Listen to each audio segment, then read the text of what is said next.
I mean, you know, I'm gonna be real. I mean, you'll get those side stations, or you'll get like an R&R station that plays really hard rock.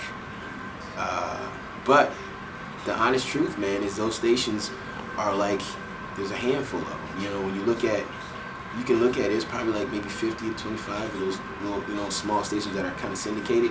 But then you get to the CHR stations, and it's like, you know, 5 times, 6 times as many as the R&R stations. And then when you get to AC, it's thousands of stations. You know what I mean?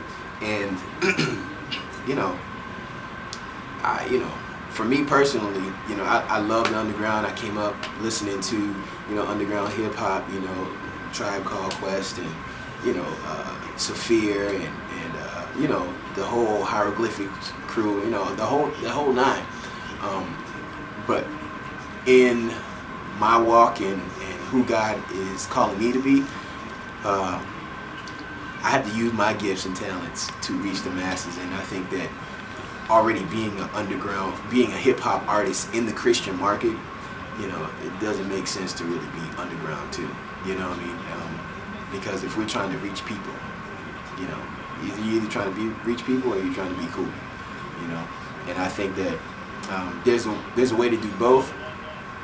And so, with me understanding and being around this industry and knowing, you know, that a lot of times, you know, they look for any excuse not to play your music. You know what I'm saying? Oh, it's gospel, or oh, that's hip hop. You don't do that. You know, that's not our thing. You know what I mean?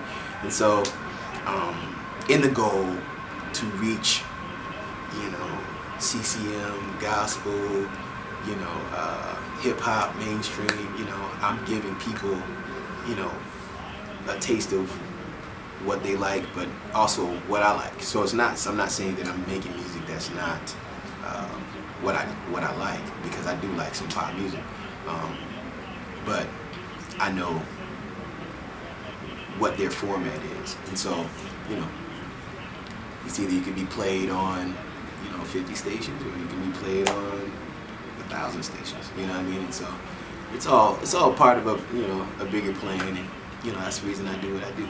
You'll hear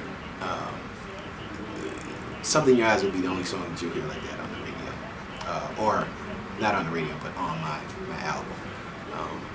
And I'm probably just telling everything, but you know what I'm saying? It's real. You asked me a serious question, and you know, this is some things that, you know, maybe some of these guys that are in the music industry that are trying to come up and make your music really effective. You know, maybe you'll take something from what I'm saying. You know, chew the beat, spit out the bones.